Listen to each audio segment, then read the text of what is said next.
Hey, good girls. It's your co-host, SJ and K. Today, reading a book recommendation that Kay took on, Esther Perel's Mating in Captivity, and teaser soon upcoming episode will be The Ethical Slut, which is also full of fun and interesting and surprises.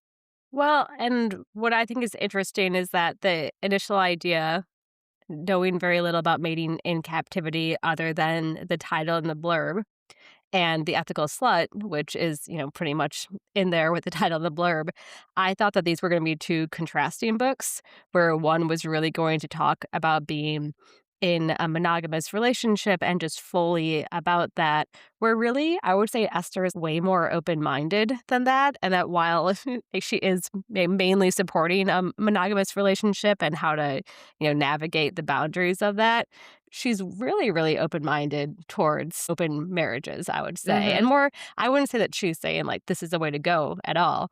But that is, I think, the number one thing that comes up actually when you look up Esther Perel is like, oh, she supports cheating. She apologizes for cheaters. And I didn't sense that from her. What I did sense was more like a curiosity and a questioning towards what is fidelity? Why do we care so much about it? Why are people allowed to do different things and it's okay? But the second that somebody's a cheater, they're a cheater for life, and we'd rather take down a marriage than accept an infidelity episode. I thought, again, she had more of a curious approach to it, but Hmm. we will get there. So yeah, maybe not that different from The Ethical Slut. Then we'll do a whole episode to get in further the fact that these books might actually be kind of similar. Um, their definition of slut is anyone who reads the book, basically, because they're like, So I, you I are mean, a I was slut, but expecting I it am as not like. a slut. You could be a slut. But they were just like, I yeah, it's might be a basically slut in the like future. anybody who is mentally sex positive because it could be, because you want to open up your marriage or you're in a polycule or you're in a committed one person relationship. But you are open, it was just like they kept naming things that I'm like, that's not really slutty. They're like, or you're asexual, or you just want to have a lot of platonic friendships. And I'm like, yeah, those things aren't slutty, but I appreciated their expand your mind a little bit and don't just think of being a slut as somebody who is either in an open marriage or a polycule. So, I'll embrace being a little slutty, yeah. not in a polycule or an open marriage way, but But somebody who wants to have a lot of platonic friendships and is in a committed relationship, which is apparently also slutty. another way to be a slut. So I liked Yes. the all-encompassing definition. I found myself in that book more than I was expecting to as somebody who is not in a polycule or an open marriage.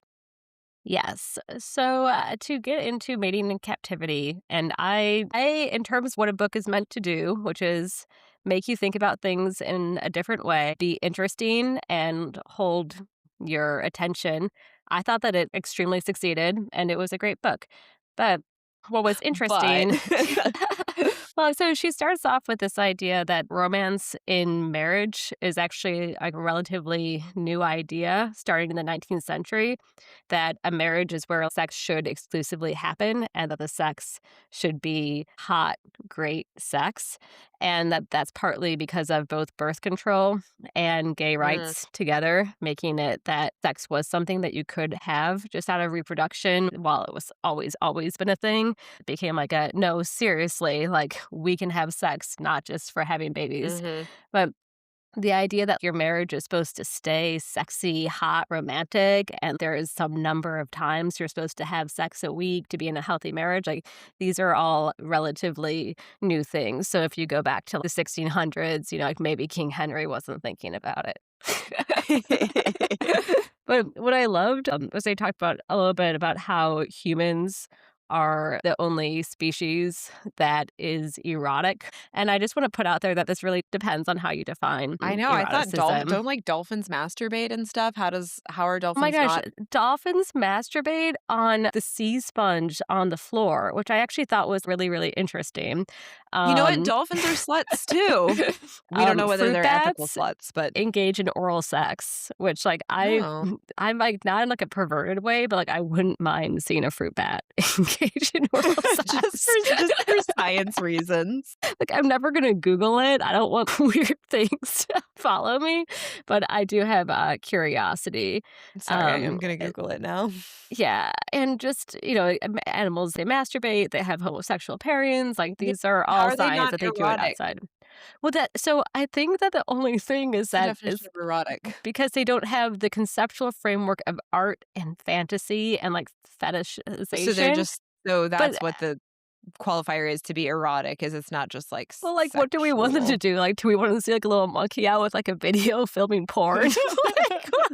Do we want the fruit bats to have, like, like, an OnlyFans? Like, I don't And how do we know? Maybe they are doing their own fruit bat art and you don't yeah, even know, like, their little maybe, bat like, droppings, they're they're making actually them. having, like, a strip club of sorts, and we don't even realize that it's, like, a strip club, Exactly. and, I like, the think fruit that's bats are making a lot performing of oral sex on assumptions. the other one. Yeah, Making a lot of assumptions about fruit bat sexuality.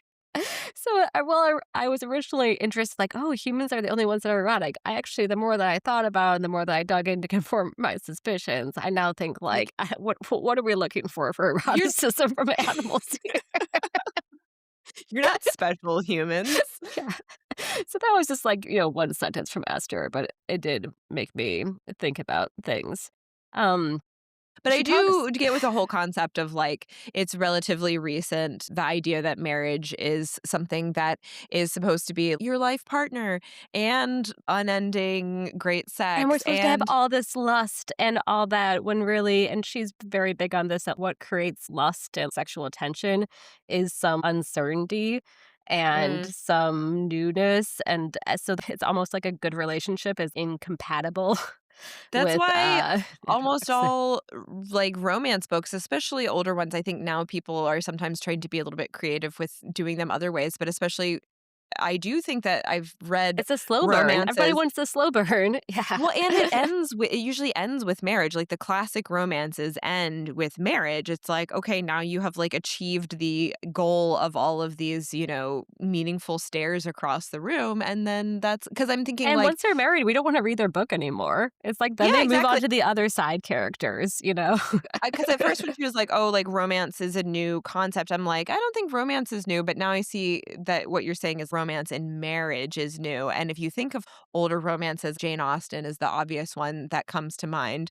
Most of the married characters in her book, either they can't stand each other, or they're just kind of, like, Yeah. happily, They're not like, having, like, hot they sex. pleasantly get along, yeah, and then all the great romances in the books kind of go to the marriage, and then it's like, okay, you have achieved the purpose of romance, which is to find somebody to marry, and now you move into the next chapter. Yeah, and the whole idea of miscommunication tropes and all these different things that make people have uncertainty and tension and all that. And one of the reasons why an affair can lead to really, really great sex for those people is that it puts in all those factors that make for Mm, lust and sexual attention. One, there's this uncertainty. There's every single time that a person is seeking you out, they're going out of their ways. They're showing you that you are important and that you are worth this. And it's like all these uh-huh. different factors are natural, boiler room for whatever it's called for hot sex. So I really, again, there's a lot of things that I thought spoke to me in the book. One of them was on how sex therapists around the world note that Americans seem to have specific issues, and that Esther Yeah, we actually do. thinks, yeah, we have a lot of issues, but Esther thinks that part of that is because a lot of our values that are really, really good outside the bedroom, like democracy, equal rights, equalitarian, they're not actually they're kind of bad if you think that that's exactly how it should be in the bedroom, like sexual He likes to be submission. dominated. Well, as someone Go who likes to be a Esther. good girl, I was like, "Yeah." It does You take were a like, "Hell second, yeah, like no democracy in the bedroom." yes, yes, in the bedroom, it is one way, and everywhere else, like, it is the opposite dynamic. So I liked that, but apparently there's like not as much of a problem outside US according to sex therapists, not necessarily because men and women have different rights or anything like that, but more because there's an emphasis on seduction and sensuality and romance is more so than your average US American. See, I would have guessed it, and I don't maybe think that her Esther Perel's strong suit is going to be getting a good read on American culture, because she does vibe as very European to me, and I know also like Israel, like she went to college in Israel and stuff, but I would have totally pinned it on just like our puritanical roots more than like So the democracy egalitarian thing, because I think there's plenty of other countries that value democracy and equality, but I would say the thing that sets the US apart is the fact that we were like just this mishmash of cultures that we were founded on, but the foundation of it being all of our puritanical values. Yet at the same time, like our Hollywood side where we like love porn and like sexy movies and stuff, yet we were like still have these, Scarlet Letter kind of ideas in our heads. very, very glad that you mentioned this because I really, really loved this part of it. Okay, so European teens on average have sex 2 years later than US teens. Our teen pregnancy rate is higher. So, US, yes, more likely to teach teens don't have sex outside the marriage. Sex is before marriage is bad. Whereas Europe emphasizes safe sex. Like a big Yeah, slogan was they don't safe have sex or no sex. yeah, we got our abstinence-only sex education, which I can tell you from some personal anecdotal experience from my high school class did not work out well for several people. Yes. What I thought was like really interesting, and I felt like there probably is some truth here, though, again, this was like an Esther hypothesis. It was nothing rooted in science, but it felt like it connects.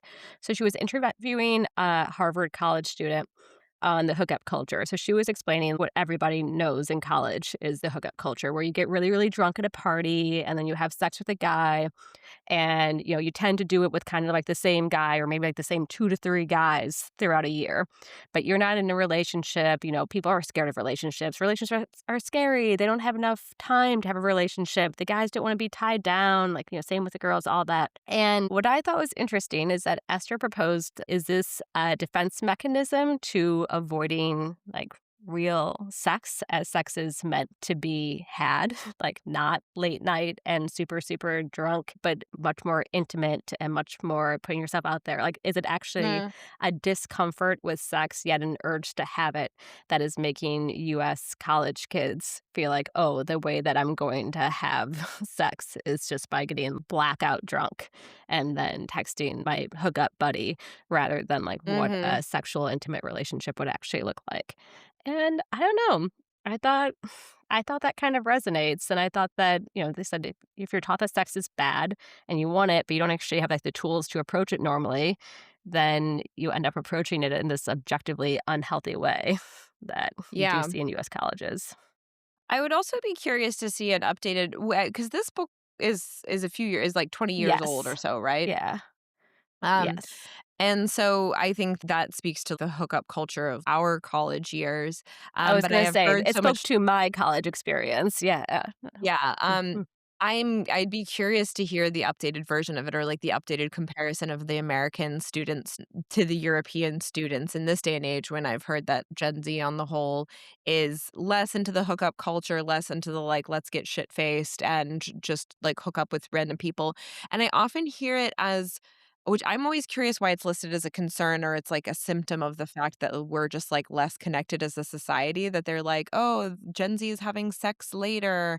Like, they're not doing this, they're not doing that, and a lot of the things that they're saying that Gen Z isn't doing, I'm like, there's nothing inherently great about, like, what millennials did, for So example, other than the fact that it seems normal to us, but I feel like you could be connected to people without, like, getting drunk and hooking up. So I'm in agreement with you overall. except for the thought that some of the stuff that they're not doing, it's not that they actually think that drinking is bad or that this is bad. It's that they're socially isolated Mm, because of when COVID hit them and social media and all those parts. And so they're not all like going out and hanging out with each other just without alcohol and then engaging in very lovely relationships, but instead they're just not engaging at all. But I hope that that's like a negative read of it. yeah, yeah, it's hard because I feel like the subset of Gen Z that I know is probably not a representative sample, but I also see more discourse around social activities that aren't centered around happy hours and bar culture and things. Like I see that with Gen Z folks in the workplace and things like that. So difficult to comment on that. But getting into the mating in captivity part of it. So I feel like the book has been recommended to people in marriages with the concept of being like, yeah, now there is this expectation that you keep it hot, you keep it sexy, you're having sex at least 2 times a week and trying out new positions all the time.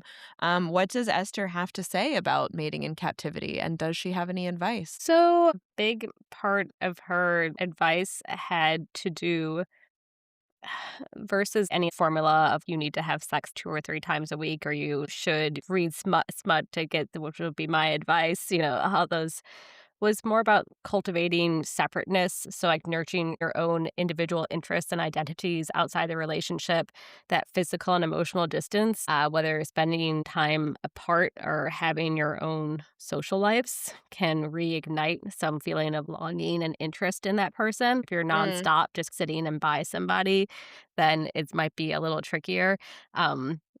Play over performance. It doesn't have to equal we made each other orgasm twice a week, but instead, are you guys still having, like a fun, open time exploring each mm-hmm. other? Um, I thought that a big, interesting piece, which I personally thought that was easy to relate to, is she was talking with this one couple where the husband was the breadwinner, the mom was stay-at-home parent, and the husband felt like, "My wife has left me, she's no longer there, she doesn't Like have, she's like, just the been play." subsumed by her mom identity. Yeah, so she used to be, like, really, really playful with me, we used to have great sex, we used to be very touchy-feely, and now at the end of the day, she's like, "I'm touched out, I can't get any more." Or And so she went and so she went and observed the mom and the kids, and she saw the mom's still the same person. She's still playing with the kids. She's still, like, giving them kisses, all that. And she suggested the idea, which I think resonates, which is that, like, yeah, maybe she's touched out, but more than that, she's also fulfilled. Um, mm. and then actually the way that women show their love and express their sensuality. And she said, don't make your mind go to a creepy place, but it is sensual how we take care of our kids. We hug them, we give them Yeah, and, kisses, like, we say how kids much I are love very you. touchy in, like, a Uh, positive way of, like, yeah, you do just get lots of the cuddle yeah, like oxytocin little and stuff kisses on like the that. cheek and Yeah. all that, that Yeah. she said, she put out the idea like, yes, maybe you're touched out, but maybe you're also fulfilled to the point that you're not like, oh, like now I want this hug and a kiss from my husband, which normally I would want if we had actually been separate all day and I hadn't been getting these, love, Yeah, or, touching, like like, all your these life different before emotions. kids, it's like you're at work all day, and it's like most jobs anyway, nobody's touching you, and you don't have any kind of physical contact, so you come home and you crave that physical contact, but I can really see that.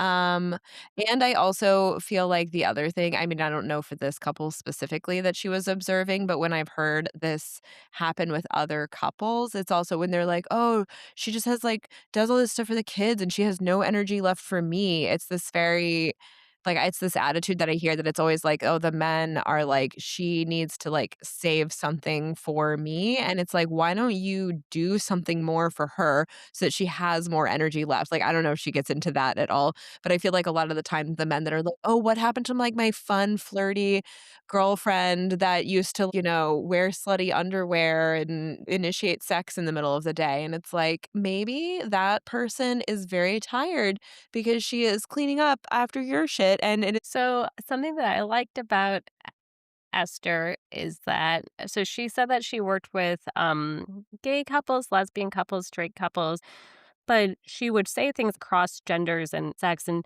she said that in the case of this, like, touched out parent situation, that it would be the case if there was a man-man couple, the man who was a breadwinner versus the man who stayed at home, like, Mm, this would be the same thing, and for ones where, like, the woman did, like, work more and the guy spent more time with the kids, same thing. It's just a pretty consistent finding that whoever was spending mhm. more time with the kids, their cup was filled in terms of touches. And so her suggestion, I think that because she was coming from a more gender neutral position, Which I she appreciate because you don't always have that data um, in these things. Like, I feel like so many things are written for the perspective of, like, a hetero couple that's in traditional gender roles.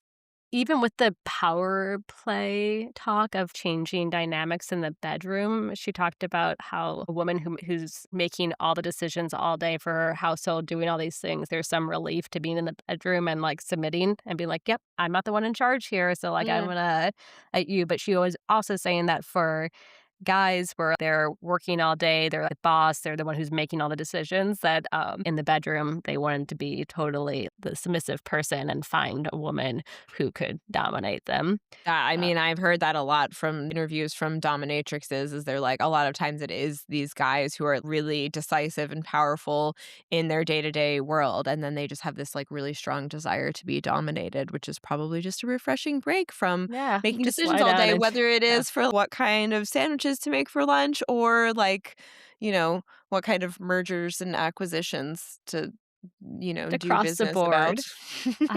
So what she had suggested when it came time to the stay-at-home parent who was just overly touched out and exhausted was actually not so much as like, "Oh, I'm gonna come in and do this," but that the parent who comes home reminds them, "Okay, like, it does some kind of forceful actions," not forceful and, physical, Bends her over but and like spanks her and is like, yeah. "I'm your daddy now." Yeah.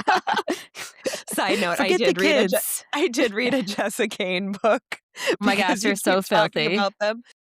Yeah. So now the phrase "I'm your daddy now" is, Oh my god, anyway, they're always continue. a daddy, and they're We always, can like, fruity discuss at the end. cake. I've only read one, so I can't do a And comparative that's all you analysis. have to read unless you're going through, like, a really horny part of your cycle, like, I if I read when I'm not in the horny part of my cycle, I'm like, "Oh my You're gosh, just like, this is pretty low what is this K." woman's choices? Why is she doing this? Or this girl's choices Yeah, in this why are book? they always, like they're always just legal, like, they're 19 and they're always, like, very, Well, like, this they have one's no very idea about proud the that world. she's about to turn 19. She's actually about to have her 19th birthday, so she's very clear that she's not barely legal because she's been 18 for almost an entire year, and then he's, like, 37 Mm, and is, gotta threatening love the her age gap. family's ranch with foreclosure, and if she has sex with him, then he'll cancel. Did you read this one? Of course I did, it was my first one that I read of Jessica Kane.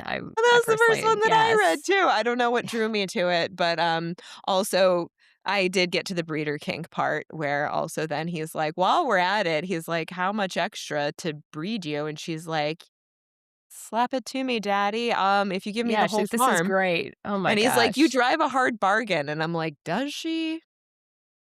She's having a baby for you when she's 19 or just about to turn 19.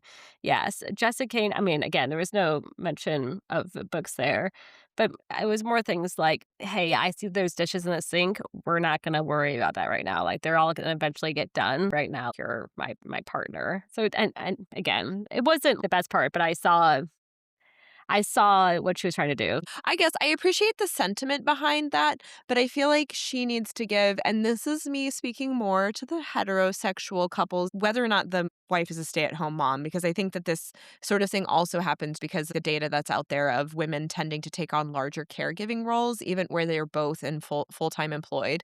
Um, I feel like Esther needs to tread carefully about giving this advice to the husbands because I feel like it could come across in a good way. Well, one, you have to know your partner and you have to understand what it is that they are actually stressed out about. Like she's saying, like, is it that they are actually touched out, or is it just that they're fulfilled and they are doing something else right now and sexing you up is not her primary thing? But if it is that she's like stressed about everything that's going on in her life, I feel like you'd have to be careful about being like, yeah, baby, like, don't worry about the dishes. Like, the dishes will get done. And it's like, yeah, by Oh, who? The yeah, I dish would be fairy? so Like, annoyed. Yeah. I would be so annoyed if I had a partner that would be like, "Oh, don't worry about the dishes, they'll get done," and by that, they mean, uh, I'm sure Yeah, you'll have you time to will do do them them tomorrow. later, yes, Yeah, so I after would be we like, have sex, yeah. you can take control of the situation and be like, "All right, baby, your time is mine now, and I'm gonna tell you what to do and just, like, give it to you right."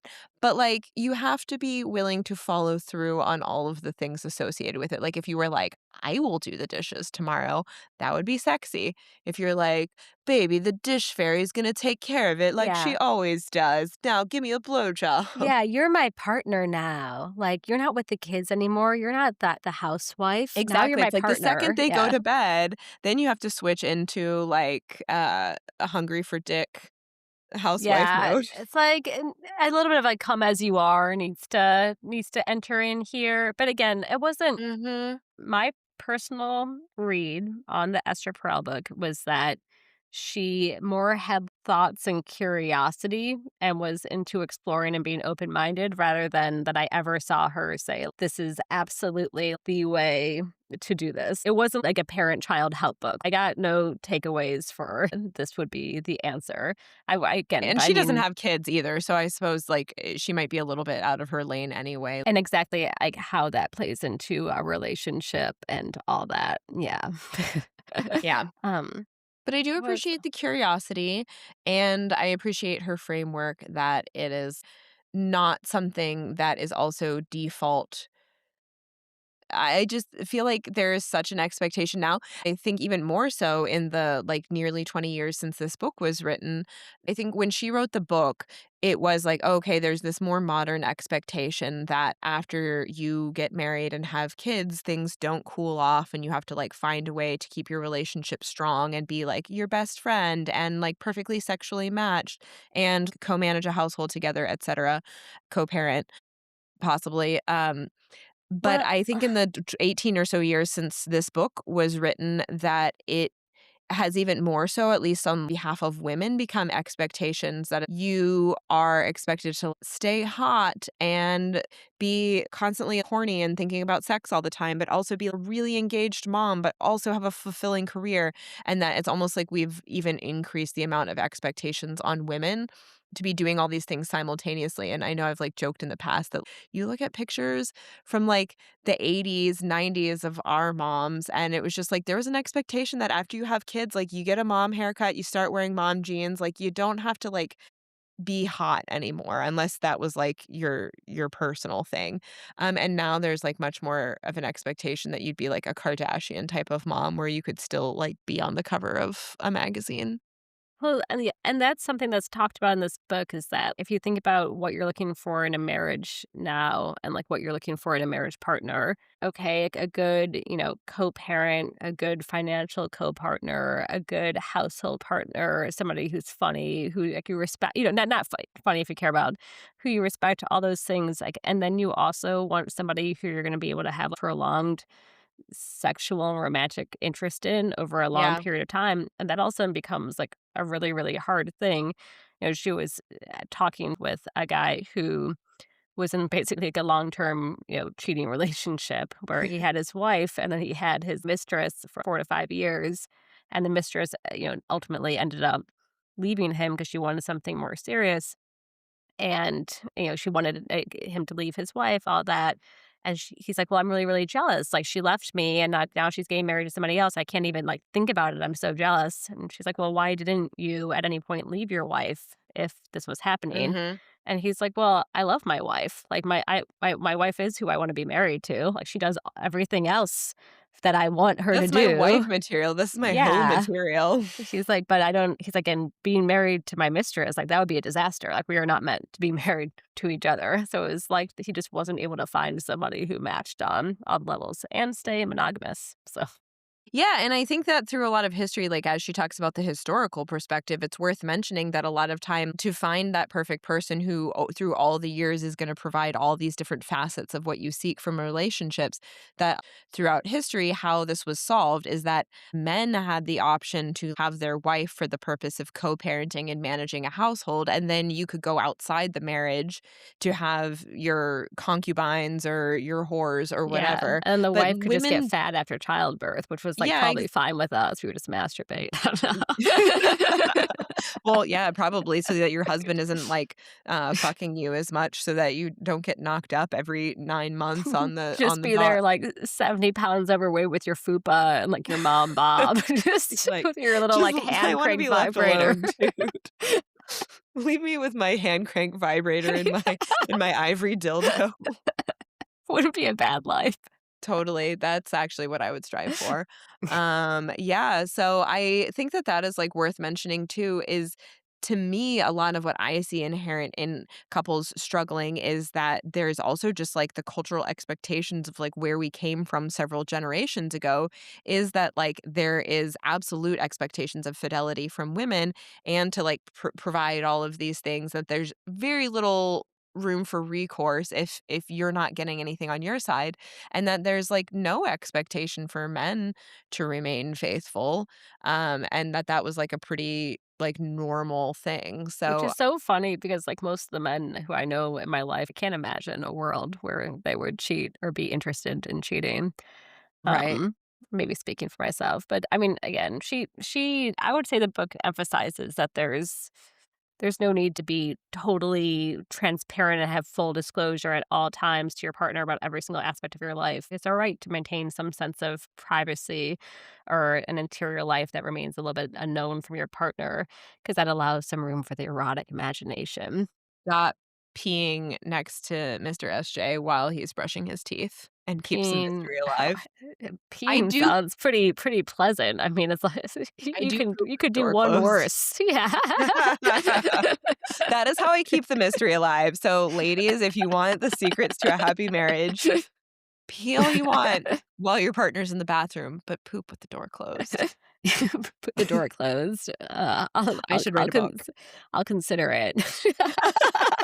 Unless that happens to be your partner's kink, and Yeah. then you should Sometimes it's your only knock time to have a yourselves good out. conversation. I'm And it's absolutely texting him from the toilet, and he's very aware that I'm upstairs pooping and sending him text messages or playing our ongoing Scrabble game. So clearly not that much mystery in our relationship. I guess this idea that we like, view partners as an extension of ourselves, but like sometimes maintaining eroticism. I'm just gonna keep on using the word eroticism. Because it's the And only thing that we've got going over the fruit bats. it's really just that we more have like mechanisms. Like we more just have like websites, which the fruit bats don't have. But who knows? Again, they might have it.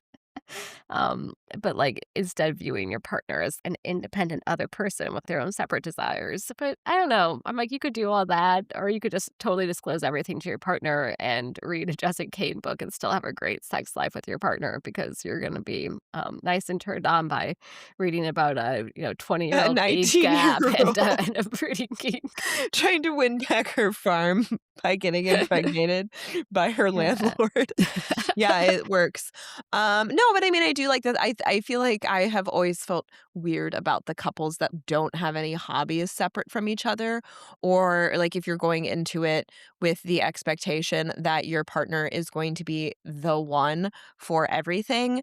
And I feel like I hear that more with like younger couples or people who are like just together that they're like, oh, this person's my everything. And I'm like, my partner is absolutely not my everything. Like, I have hobbies that we do not have in like, we both have hobbies that we don't have in common, and, like, there are people in my life that I would go to fulfill interests of mine and stuff. Like, if I really wanted to go shopping for a new pair of pants, I gotta say that my husband would really be at the bottom of the list of people I would bring along to help me pick out pants. Yeah. My mom and I were in Portugal recently, and we were out to this delightful dinner. Fantastic service, fantastic sangria, and everything. And I looked at her and I said, "If only our husbands were here." And we both started laughing. And we both love our husbands. We're both no interest Yeah, in leaving totally. them. But it was just like in this moment, we were having such a lovely, nice time. And if our husbands were, oh, the chairs are a little uncomfortable. Oh, we're not actually Yeah, here you when like just, the like, music's gonna do start. different It's things. just Or, like, I think of how much I and I don't know if you feel the same way, but, like, we don't have a lot in our current jobs, like, we don't have a lot where he's traveling and I'm home by myself, so there will be, like, rare nights, And I just so greatly enjoy those nights. And it's not because I don't enjoy his company. It's just like it mixes things up. And I feel like when you're always together, you tend to do certain things and you get into certain routines. Like we'll put the kids to bed. And then, like, because he's a morning person, he kind of becomes very low key at night and just sits. And so I will do that too. But when he's not around, I am like super productive and I get things done and I'm energized and I don't feel like I'm ignoring him if I go off and like work on a project somewhere, to the point that sometimes he'll have plans to be out all night for a work thing. And then he is texting me and he's like, "Oh, I felt bad. So I'm going to come home early." And I'm like, No, the kids are already in bed. Unless you're going to come home so early that you're going to help with bedtime, then I really want you to be yeah, gone until I no. go to sleep because I'm having a I can great time. finally, like, watch what I wanna watch on TV and all that. I got So, my hand anyways, crank vibrator. I'm good to go. got my fupa, I'm gonna get my I got hair my cut, Jessica Kane books and my blown hand out. crank vibrator. I don't need you. So, I think we can agree that there's some, I thought there was a lot of wisdom I like that. in mating in I mean, it's like the captivity. absence makes the heart grow fonder too. Like, I feel like we need occasional breaks from each other. And like COVID was an example of how we were just like constantly in each other's presence. Like, it wasn't even like we were leaving for work during the day. And it got to be where I was like, man, I really, and before that too, like I had had a job where like I was traveling constantly. So we had definitely gone through a long period in our marriage where I there was plenty of absence to make the heart grow fonder. So, man, if your marriage made it through COVID, then you can probably do a lot of things. Good Oh girls. my gosh. Made it through. So to that is pretty much what I have to say about, About Esther Esther Perel. Perel. I'm sure other people would take totally different things, away from it, but my main takeaways were that our sensualness is coming through with when we play with our kids. Fruit bats, having oral sex with each other, which is not mentioned in the book, but maybe it should be, and that maybe, like, the hookup culture is really just US teens not knowing how to approach sex like normal people.